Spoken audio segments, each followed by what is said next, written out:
Muy bien, vamos ahora con renta variable. ¿Qué es renta variable? Las acciones. ¿Por qué? Porque a diferencia de lo que es renta fija, no sabemos qué nos van a pagar ni tenemos certeza de eso.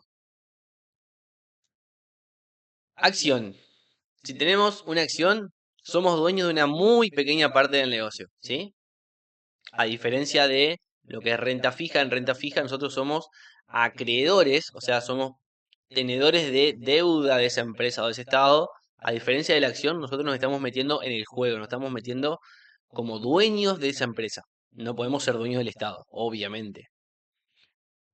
Entonces, tipos de acciones. Tenemos tipos de acciones ordinarias, preferentes, de clase. Ordinarias son las comunes, tienen derecho de voto y dividendos, preferentes para pagar dividendos, liquidación, de clase, derechos especiales que no tienen las anteriores. Por ejemplo, Google. Si buscamos Google, está esta acción, pero bueno, no voy a entrar mucho en detalle porque no es muy a lo práctico esto. Derechos y responsabilidades. Hay derechos y responsabilidades que por la participación en cartera, o sea, por la cantidad de acciones que podamos tener nosotros, no vale la pena nombrar. Como accionistas podríamos exigirle cierto tipo de información a la empresa en cuestión. Riesgo. Vamos a meternos de lleno en lo que es riesgo. ¿Es el mismo riesgo tener una obligación negociable de YPF que una acción? Vamos a pensar un poquito. Una obligación negociable es deuda, ¿sí? Una acción es propiedad. Como obligación negociable, vamos a estar cobrando lo establecido en el prospecto de emisión de la obligación negociable, ni más ni menos. Esto es, cuando sale a cotizar, sale, por ejemplo, YPF a emitir una obligación negociable, dice que, bueno, que va a financiar tal proyecto, que va a usar para eso la plata, te va a pagar el capital de tal forma, los intereses de tal forma, con tal tasa de interés, y te va a pagar eso, ni más ni menos. Después, bueno, en el medio puede haber algún problema financiero que la empresa le vaya mal, lo que sea, pero te va a pagar eso. Después puede ir a juicio, lo que sea. Sintetizando, te va a pagar eso, ni más ni menos. En el peor de los casos, la empresa quiebra y como acreedores, los activos de la empresa son nuestra garantía, ¿sí? En el peor de los casos. Siempre hay que pensar en el peor de los casos.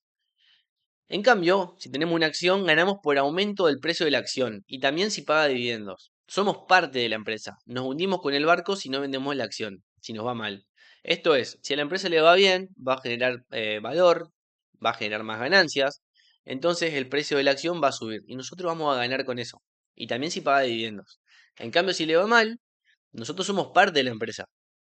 Si nosotros no vendemos esa acción, nos vamos a estar hundiendo con ese barco. ¿Cómo nace una acción? Vamos a una pregunta muy que me han preguntado una banda y yo creo que nunca está de más aclararlo y nada, porque he escuchado muchísimas veces la palabra, no, las acciones son una timba. No, las acciones no son una timba. Las empresas buscan financiarse, ¿sí? Emitiendo deuda o acciones. ¿Qué pasa con esto? Hay dos tipos de mercados, el mercado primario y el secundario. Bien, el mercado primario, la empresa hace una OPA, ¿sí? Una oferta pública de acciones, donde se lanza al mercado ofreciendo cierta cantidad de acciones, donde en el mismo participan la empresa, o sea, está de un lado, el mercado primario está de un lado la empresa y del otro lado los inversores calificados, y no participan cualquier tipo de inversores. Tiene que estar avalado por CNB. Bien, entonces en el mercado primario, ¿qué pasa? Los inversores le transfieren plata a las empresas a cambio de acciones, ¿sí? Eso pasa en el mercado primario, donde participa la empresa y los inversores. ¿Qué pasa con esto? Después está el mercado secundario, donde participan solamente los inversores, tanto los calificados como cualquiera de nosotros. En el mercado secundario lo que nosotros vemos es lo que nosotros vemos, donde se compran y donde se venden las acciones. Si no existiera, pensemos un poquito, si no existiera este mercado secundario, habría menos incentivos a participar del mercado primario. ¿Sí? ¿Por qué pasa esto? Volvamos, retrocedamos un poquito. Hoy dijimos que mucha gente piensa que las acciones son una timba. No, las acciones no son una timba. Las acciones son un modo de financiar a las empresas. Pero ¿por qué estoy financiando a las empresas? Si yo le estoy vendiendo o comprando acciones a otro inversor, a otro fulano, y la plata va entre nosotros. Muy bien, es así. Esto es el mercado secundario, donde nosotros dijimos Esto es entre inversores. Este inversor A le compra a este inversor B. El inversor B le vende al A.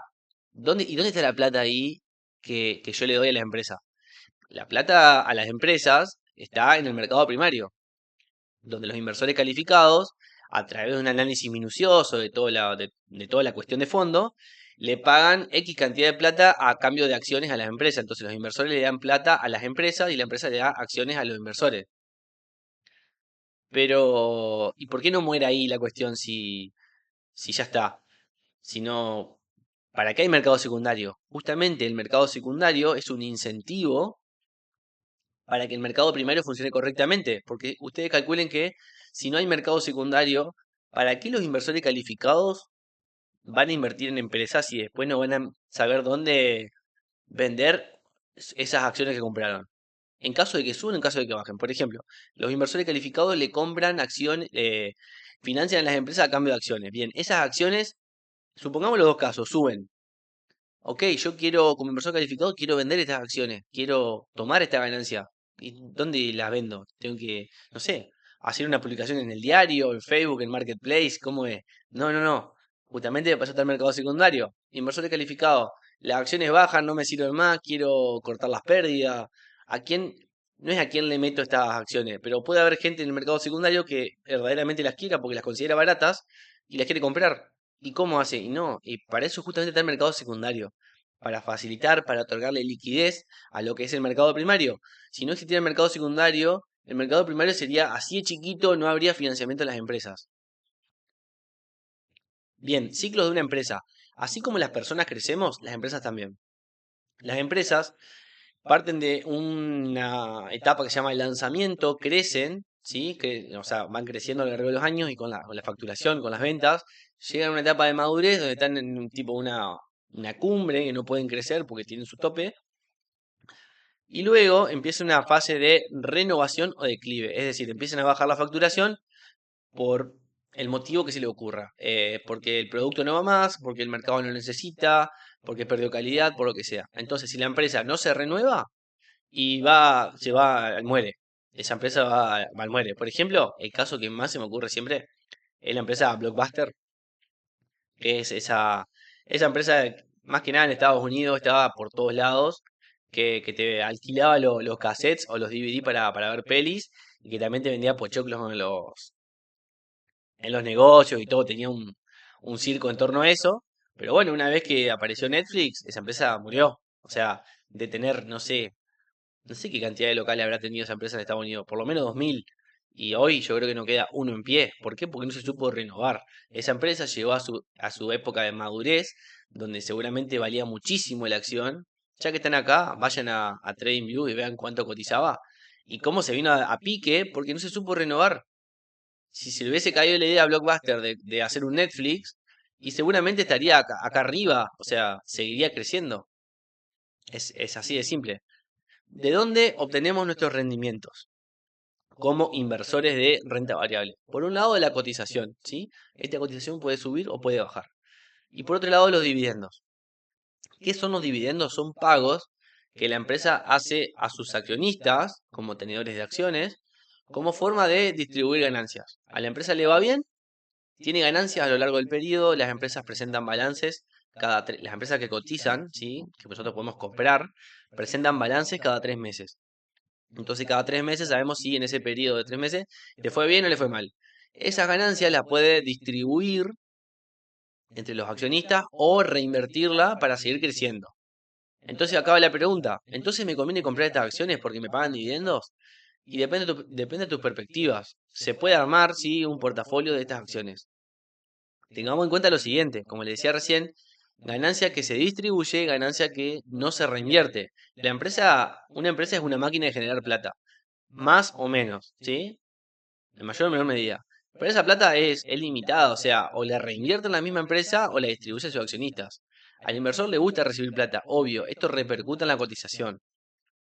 Las empresas más establecidas, como veíamos en la diapo anterior, sin tanto horizonte de crecimiento, son por ahí las que reparten dividendos. Si está en pleno crecimiento, no, por lo general no reparten dividendos porque la van reinvirtiendo.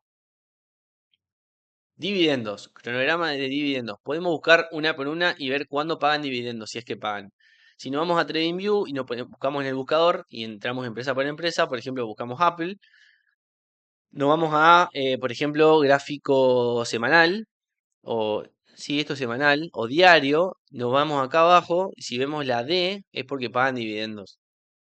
La E es de que presentan balances, y esto es, si está en verde es porque gustó el balance, y si está en rojo es porque no gustó, en función de ciertos parámetros que ya lo vamos a ver más adelante. Entonces, ¿cómo hacemos? Nos vamos a TradingView, buscamos la acción con el CDR, o sea, buscamos, por ejemplo, Apple, no todas las acciones tienen CDR para operarse de Argentina, ponemos el gráfico en semanal y abajo buscamos la D. Y ahí vemos en qué mes paga dividendos. En función de eso, podemos armar una cartera muy rápidamente con activos que paguen, eh, armar una cartera de activos que no paguen dividendos todos los meses. Por ejemplo, acá esto lo armé muy rápido. Me acuerdo que lo armé en menos de 5 minutos. Esto para nada es un consejo de inversión ni nada por el estilo. Simplemente les quiero mostrar lo fácil y lo rápido que es armar una cartera de acciones que paguen dividendos. No es nada del otro mundo. Cotización. Como bien sabemos, la valoración de la acción puede subir o puede bajar, ¿sí? Si la demanda es mayor que la oferta, la cotización va a subir. Si la oferta es mayor que la demanda, o sea, va a haber más ventas, la cotización va a bajar. ¿Qué eventos puede haber dentro de todo esto? Si la empresa paga dividendos, la cotización baja. ¿Por qué? Porque a medida que va pasando cada día, el mercado ya sabe que va a pagar, por ejemplo, un 3% de dividendos. Entonces, todos los días le va aumentando un poquitito el valor, un poquitito, un poquitito, un poquitito, hasta que dice que es la fecha de corte de dividendos, que lo vamos a ver en el próximo video. Ahí la empresa paga dividendo y automáticamente la acción baja un 2-3%. Pero no baja porque está mal que pague dividendos, sino porque ya estaba, ese dividendo estaba incluido en el precio con el paso del tiempo, ¿sí? Todos los días se le va agregando un puchito de dividendos a la acción y justamente cuando paga, baja eso que paga de dividendos. También puede haber noticias para el sector de la industria, noticias para la empresa, anuncios de la Fed respecto a la tasa de interés, cambios en las expectativas de mercado, sentimiento del mercado, bearish, bullish, todo eso. Eso puede hacer que la cotización de la acción suba o baje. Valuación de empresas. ¿Cómo se evalúan las empresas? A partir de los informes contables, se puede llegar a distintas valuaciones según el método elegido. Las empresas que cotizan presentan balances cada 3 meses y también un anual. Según estados contables, entendiendo que es información histórica y el mercado es expectativas futuras, es el valor mínimo que una empresa puede tener. ¿Sí? Tenemos que entender que no importa lo que la empresa hizo, sino lo que la empresa viene haciendo y lo que proyecta acá a futuro. ¿Sí? Una empresa no vale por lo que hizo, sino por lo que va a hacer. Es todo expectativas a futuro. Múltiplos. Según algunos indicadores que veremos más adelante, como el price to sell, o sea, el precio de las ventas, precio de las ganancias, no son más que indicadores. Flujo de fondos descontados. Planteamos el flujo de fondos y lo descontamos a una tasa de interés apropiada para la empresa. ¿Cómo aplicamos el modelo KPM para llegar a una tasa de interés acorde? Esto lo vamos a dejar para más adelante para justamente profundizarlo. Acá simplemente le voy a dar un pantallazo de lo que es.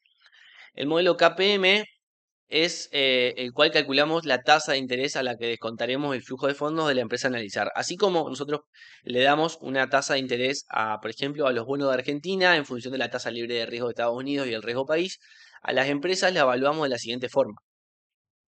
Este RI es la tasa en cuestión que buscamos, ¿sí? Es una ecuación. RF es la tasa libre de riesgo, usamos la de Estados Unidos. Acá también usamos la tasa libre de riesgo, que está en esta parte y acá también.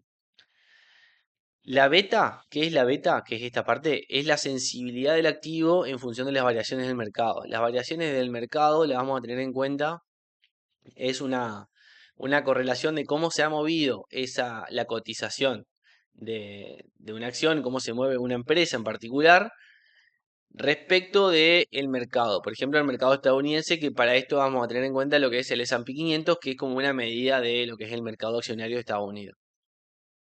¿Sí?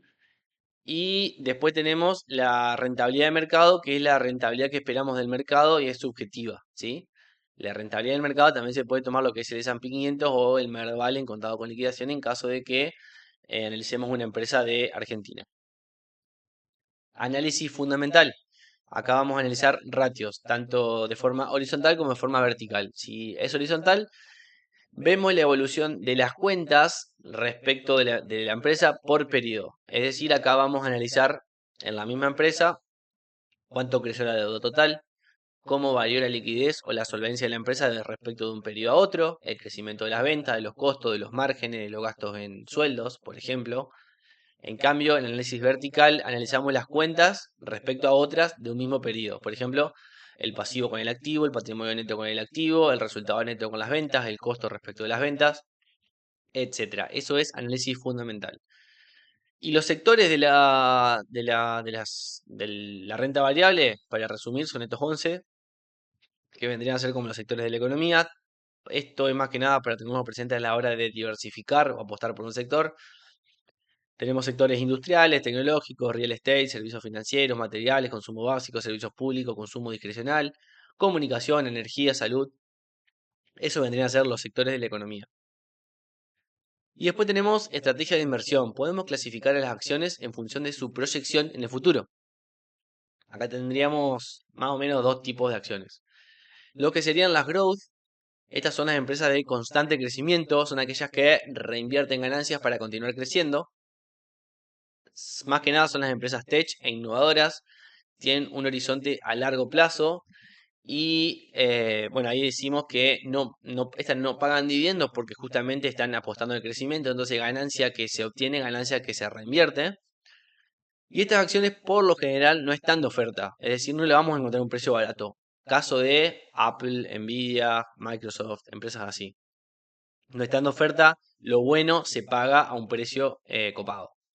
Y después tenemos las acciones value, que es la estrategia de Warren Buffett, que las analiza una por una, le encuentra un valor intrínseco mayor a la cotización, es decir, si el precio es este y, y le encuentra un valor, si la analizamos le encontramos un valor por encima del precio, las tenemos que comprar esperando a que el precio se acomode al valor, ¿sí? Así funciona.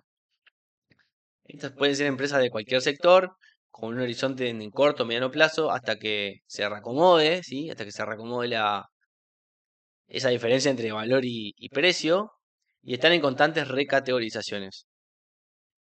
Así que bueno, eso ha sido todo por este video de renta variable. Nos vemos en el próximo.